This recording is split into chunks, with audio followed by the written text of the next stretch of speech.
Angel Reese says WNBA players could go on strike over salary and benefits. Coming this year will still be on the rookie contract again. The ones that the year after, they gonna get more. They probably gonna be making more than us. No, they are. Who's that? I'm hurt. They are. Like, yeah. I've been in the meetings. They are. I need to get in the. I need to get in the field. You need to come to the meetings. I gotta get in the meetings because I'm hearing like, yeah, they don't give. If y'all don't give us what we want, like, we sitting out. That's a possibility for real. We're sitting out. Angel Reese didn't just voice a complaint, she issued a declaration of war. If we don't get paid what we deserve, we will sit out or strike. These words detonated across the sports landscape, igniting a wildfire of debate. Is this the battle cry of a revolution or a miscalculated gamble? Could the WNBA, a league perpetually fighting for mainstream recognition, actually withstand the self-inflicted wound of a player's strike? And beneath the surface of this dramatic ultimatum lies a far more unsettling truth, a stark financial reality about the WNBA that's poised to send shockwaves through the world of professional sports. Set aside any preconceived notions because the unfolding narrative of the WNBA's finances is a complex and frankly astonishing story, one that will redefine your understanding of the business of basketball. You know what I love watching? I love watching her highlights of missing shots. She's got to be the worst shooter you've met in your life. But go, Rob, just go, give this feedback. Give this feedback here. Go for it. Imagine the whiplash of going from financial freedom to fiscal constraint practically overnight. This isn't just a hypothetical scenario, it's the lived experience of rookie phenom Angel Reese. Her pronouncements about a potential strike weren't born from arrogance, but from a raw encounter with economic disparity. Let's dissect the numbers. A $74,000 annual salary. To many, that might seem substantial, but juxtapose it with her LSU earnings, a reported $1.8 million each year fueled by name, image, and likeness (NIL) deals with corporate giants. She transitioned from a college athlete commanding seven-figure endorsements to a professional struggling to navigate the exorbitant cost of living in major WNBA cities. This isn't just a pay cut, it's a financial chasm, a jarring introduction to the economic realities of the league, and a potent catalyst for player dissatisfaction. Reese's situation is emblematic of a broader issue, highlighting the precarious financial footing upon which many WNBA careers are built. Want to get Enter paid. Patrick Bet David, a figure Reese has been synonymous with vocal about her low entrepreneurial acumen and WNBA salary, unvarnished revealing her business analysis. $74,000 a year His salary reaction doesn't to cover Reese's rent, strike stating on proposition Instagram was Live. immediate and I just hope you know that the unequivocally grounded WNBA in doesn't pay financial my bills at all. pragmatism. I don't even think they pay Disbelief one of my bordering on bills. incredulity. Reese's financial struggles Bet stem from David, known WNBA for his salary sharp not matching her business past mind, earnings posed a as an fundamental NIL question that cut through the valuation at emotional LSU was rhetoric. How $1.8 can an million, bolstered organization by that deals has with Reebok, demonstrably failed to PlayStation, generate McDonald's, and profit, Coach, a league while a four-year rookie consistently deal was hemorrhaging funds, $324,000 with logically leverage a strike to $74,000 due demand next increased season? compensation? He invoked core tenets of business reality. Struggling enterprises don't typically reward employees with raises, they confront the very real threat of insolvency. His perspective, rooted in decades of business experience, served as a stark counterpoint to the players' demands, forcing a critical examination of the WNBA's financial foundation and the potential futility of striking from a position of economic vulnerability. It was a cold splash of fiscal realism in a heated debate.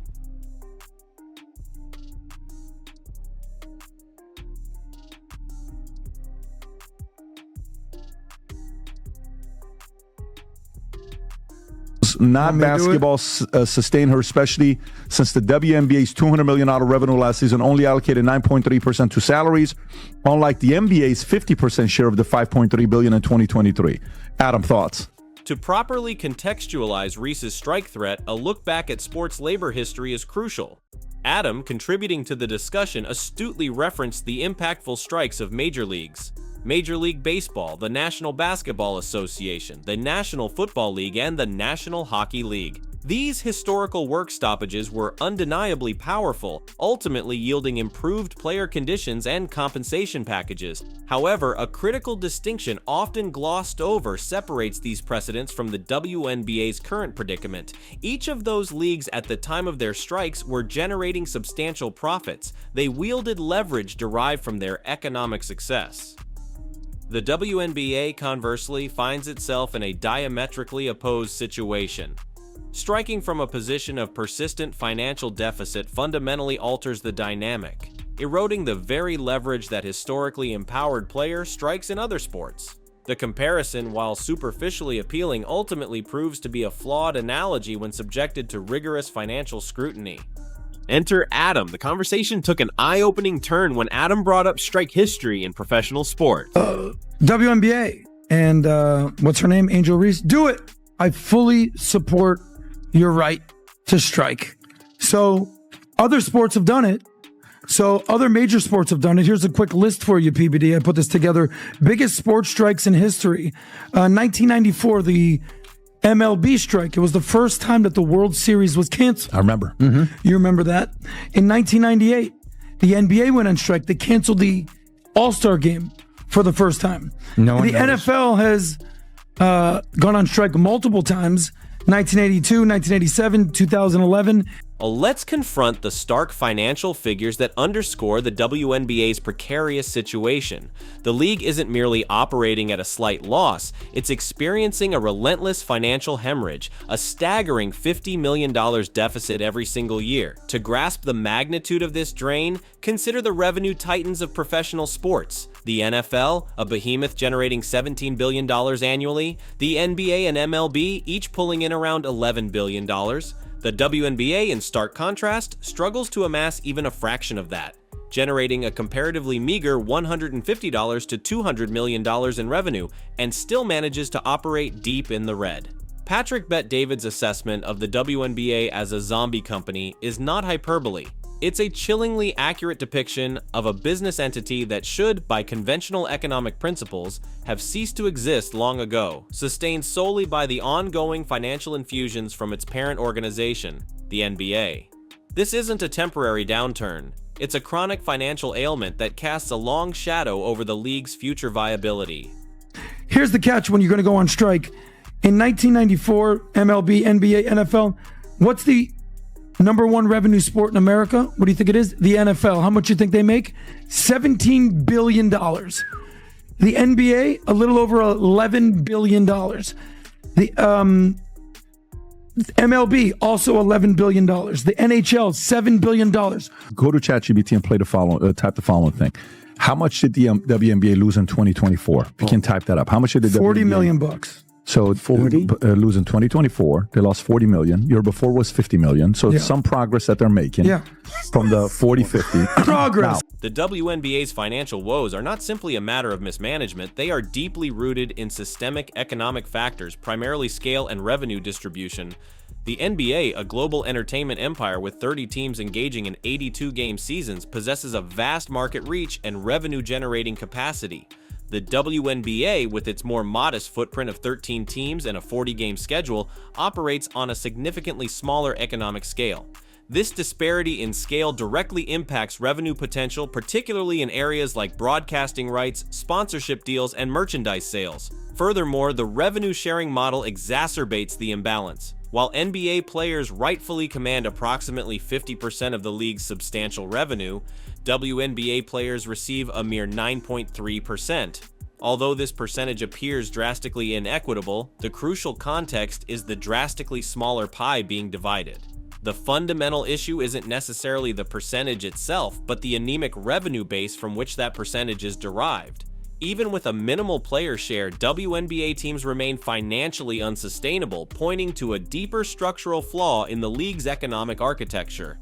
Trivia question for you, Vinny. Real quick, rapid fire. Go. WNBA stats. Here we go. You're a sports guy. How many teams are in the WNBA? 9? No, 13. How many games do they play? 80? 40. Damn it. Who won the championship this year and who played in the finals? The Florida Magics. No, the New York Liberty beat the Minnesota Lynx. Who? Who exactly? Ourselves to the NBA, but I do feel like the pay gap would be something that, we could just take a donation around the NBA maybe one night y'all don't go to the casino. The stark financial realities and perceived inequities are fostering palpable tension between the NBA and WNBA communities. The viral exchange between WNBA icon Lisa Leslie and NBA luminary Draymond Green illuminated this growing interleague friction. Leslie's suggestion of NBA players donating to WNBA salaries, while perhaps intended to be conciliatory, was perceived by Green as deeply condescending and dismissive of the NBA's existing support. Green's impassioned rebuttal, emphasizing the NBA players' genuine support for the WNBA, revealed a raw sensitivity and a simmering resentment at the implication that they were somehow obligated to further subsidize a struggling league. This wasn't merely a polite disagreement, it was a public airing of long-standing grievances, exposing the complex power dynamics and the undercurrent of perceived slights that permeate the relationship between the two leagues. It hinted at a widening chasm of understanding and empathy, potentially hindering collaborative solutions to the WNBA's financial challenges. You guys are a alleged $150 to $200 million company. You're operating at a loss every single year. You've never made money. It's called a zombie company. You're subsidized. I have something on this, though, because it pisses me off. It pisses me off because I don't think there's anyone in America that supports the WNBA more than NBA players. 100%. The NBA players support the WNBA like the most. More than we probably support the NBA. Amidst the prevailing financial gloom, a singular figure has emerged as a potential catalyst for change: Caitlyn Clark. Her arrival in the WNBA has been nothing short of transformative, triggering a surge in fan engagement across multiple metrics. WNBA attendance has witnessed a remarkable 48% surge, filling arenas to levels unseen in years. Merchandise sales have exploded, registering an astonishing 601% increase, indicating a fervent fan desire to connect with Clark's brand. Television viewership on platforms like ESPN has skyrocketed by 170%, drawing in an average of 1.2 million viewers per game, numbers that rival some NBA broadcasts. Caitlyn Clark is undeniably a box office phenomenon, a magnet for new fans and renewed interest in women's basketball. Yet paradoxically, this very surge in popularity has ignited unexpected internal friction. Reports suggest that some WNBA veterans harbor resentment or resistance towards Clark's overwhelming media attention and perceived preferential treatment. Patrick Bet-David's stark warning that WNBA players should be praying for Clark's health as she might be single-handedly propping up the league underscores the precariousness of the situation.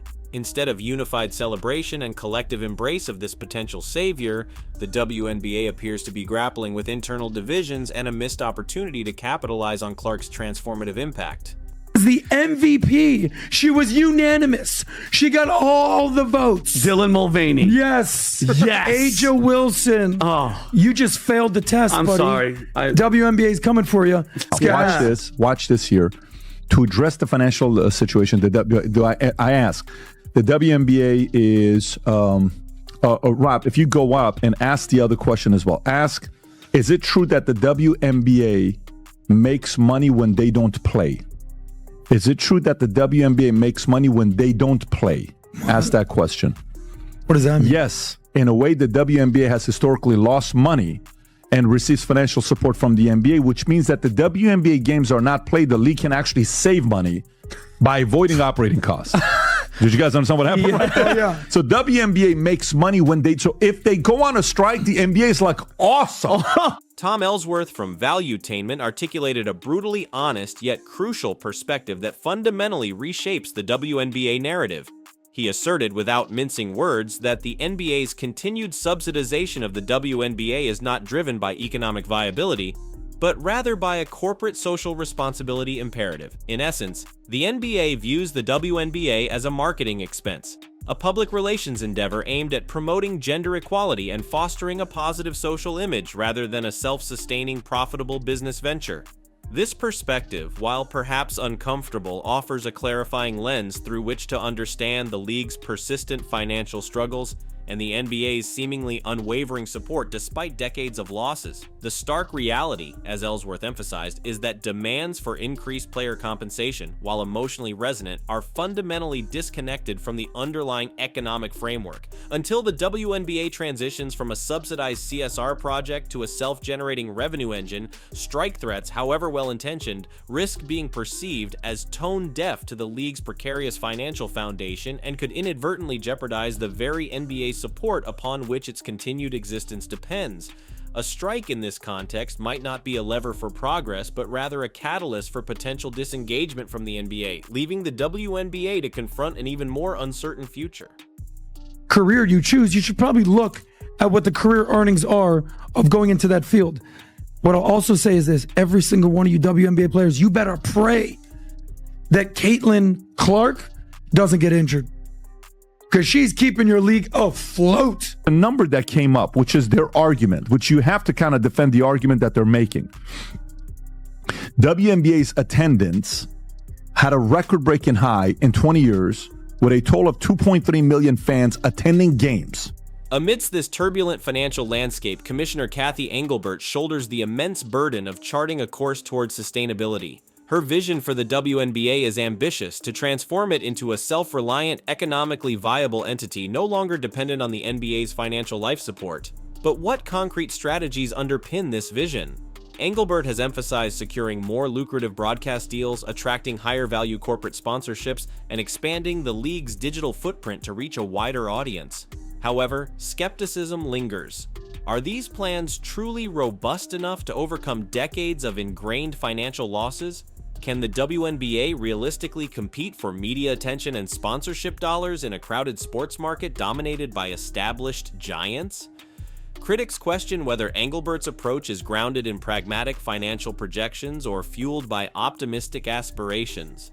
The details of her plan, or lack thereof, remain a subject of intense scrutiny as the WNBA faithful anxiously await tangible evidence of a viable pathway to profitability. The commissioner's leadership and the efficacy of her strategic initiatives will ultimately determine whether the WNBA can escape its financial quagmire or remain trapped in a cycle of dependency. And what they need, and by the way, maybe they should play hard, but not flagrant foul. You know, Caitlyn Clark, can be, the face of the league. They may not like it's the face of the league. There may be professional jealousies among players, but maybe at face of the league can help things go and get merch, people in seats, and a better TV contract. They're getting a TV contract improvement for the 26th season next year. While the spotlight often shines on players, owners, and league executives, a crucial, often underestimated element in the WNBA's financial equation is the fan base itself. The surge in attendance sparked by Caitlyn Clark demonstrates the latent power of fan enthusiasm, but fan support extends far beyond simply purchasing tickets. To truly propel the WNBA towards financial stability, a more profound and multifaceted engagement from fans is needed. This includes actively purchasing merchandise, driving up viewership numbers for televised games, engaging with WNBA content online, and advocating for greater media coverage and corporate investment in the league. Fans possess the collective power to amplify the WNBA's visibility, demonstrate its market viability to potential sponsors and broadcasters, and create a self-sustaining ecosystem of support. This isn't just about passive consumption, it's a call to action for fans to become active stakeholders in the WNBA's future, to transform their passion into tangible economic impact, and to collectively contribute to building a league that can thrive on its own terms, independent of external subsidies. There's a viral clip of Draymond Green basically lecturing one of the greatest players in NBA history, WNBA history.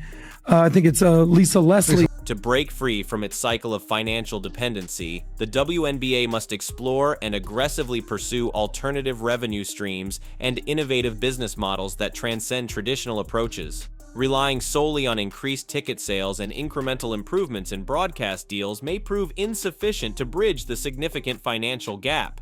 The league could consider venturing into burgeoning sectors like esports and gaming, leveraging the digital realm to create interactive fan experiences and tap into new demographics. Exploring strategic partnerships with global brands outside of traditional sports apparel companies could unlock untapped sponsorship opportunities.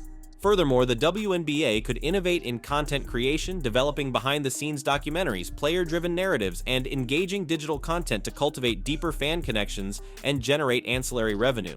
Embracing cutting-edge technologies like NFTs and blockchain could open up novel avenues for fan engagement and revenue generation. The path to WNBA sustainability lies not just in incremental improvements, but in bold, forward-thinking strategies that reimagine the league's business model and unlock previously unexplored economic potential. The willingness to embrace innovation and venture beyond conventional revenue streams will be paramount to securing the WNBA's long-term financial health and realizing its full potential. The WNBA now stands precariously poised at a critical juncture. Commissioner Kathy Engelbert's vision of a financially independent, thriving league fueled by organic revenue streams and robust corporate partnerships remains a distant aspiration. Can the WNBA transcend its current economic paradigm, rewrite its narrative from one of perpetual subsidy to one of self-sufficiency?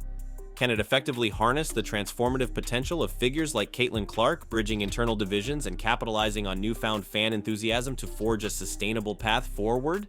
Or is the league destined to remain perpetually tethered to the NBA's financial life support, a well-intentioned but ultimately unsustainable experiment in professional sports?